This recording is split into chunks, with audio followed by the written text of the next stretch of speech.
Hi, I'm Becky Yamble. Welcome to the Management Minute. I've got something a little different today. The topic is celebration, as you can see here on my marker board. And I've been reading a book called The Soul-Sourced Entrepreneur by Christine Caine. I think maybe you can see her name down there. And I was reading the chapter that she had on what she calls the attention economy. And she talks about a bunch of things, and then she gets into a segment that I wanted to share with you, and it's called The Lost Art of Celebration. So she says that there is one thing that many of us are not paying enough attention to, and that's our achievements. So managing our power well, she says, means paying attention to, understanding, and pausing to revel in our success. So for most of us, our setbacks claim the majority of our attention by default. And if we're not in the middle of a setback, then we're on the lookout for one. And since we want our businesses to run well, we need to be searching for where we're going to focus our attention. And if we're focusing on what's not working, we need to find some things that are working and be a positive force on our business.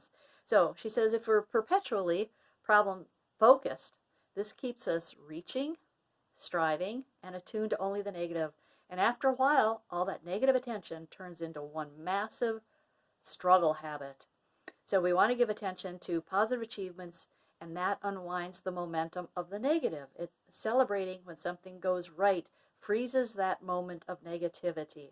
So it puts a pin in it, it just stops it. So she goes into a story that I thought was kind of fun, and I wanted to share with you. She talks about how her dog became a champion at catching food in midair. Her husband and she were sitting on the sofa and having popcorn, and the dog was looking at them with her big brown eyes, and they thought, well, let's throw her a piece of popcorn. So they threw a piece of popcorn. She just sat there. They threw another, and the dog just sat. Christine Caine feels that they threw 37 times and the dog missed, and finally, after that, the dog opened her mouth, and she caught the piece of popcorn. And for a brief moment, Christine, her husband, and the dog stopped. You know, you've been in those situations where it's almost like everything stops.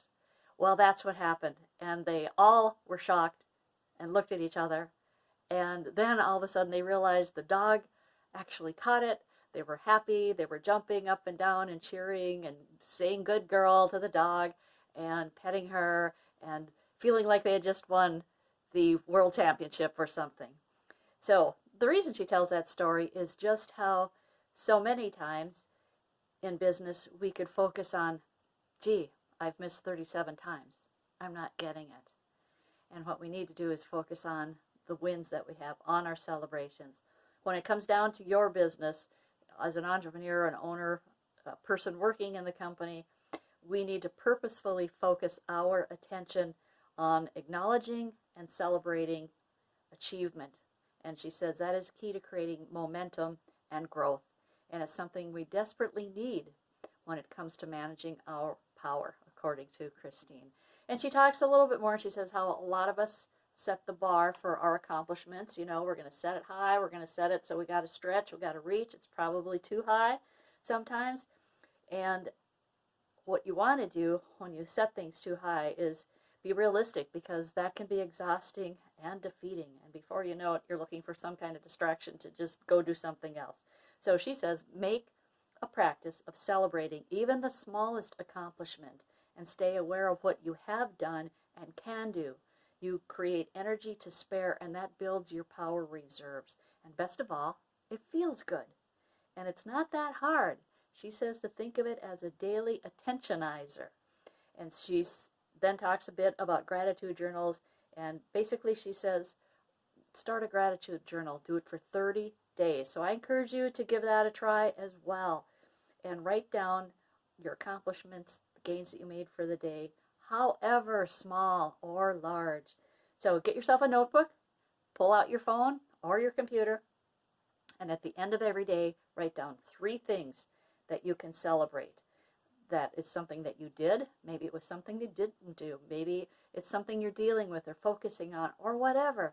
The whole idea is to write down 3 things and then pause and reflect and celebrate each one. Then share them with a partner, a spouse, a friend. Send them via text message to a friend. What she says is that with a little practice like this, you will train your attention in the direction of joy and celebration for what has gone right, creating a reservoir of power for you. So your attention is like a conveyor belt that channels your power. Your attention is something that you can use, and it's going to get charged where you place your attention and your energy. So see, she says, place your attention purposefully and with clarity and awareness, and that can bring your attention and intention into reality. So thanks for listening. I wanted to share that. Again, the book, if you're interested, is The Soul Sourced Entrepreneur. And I think it's good for entrepreneurs or any person, frankly. And then here's her name, Christine Kane. Thanks for listening. And I encourage you to do that 30 days of writing down 3 things a day that you can celebrate. Let me know how it goes. See you next time.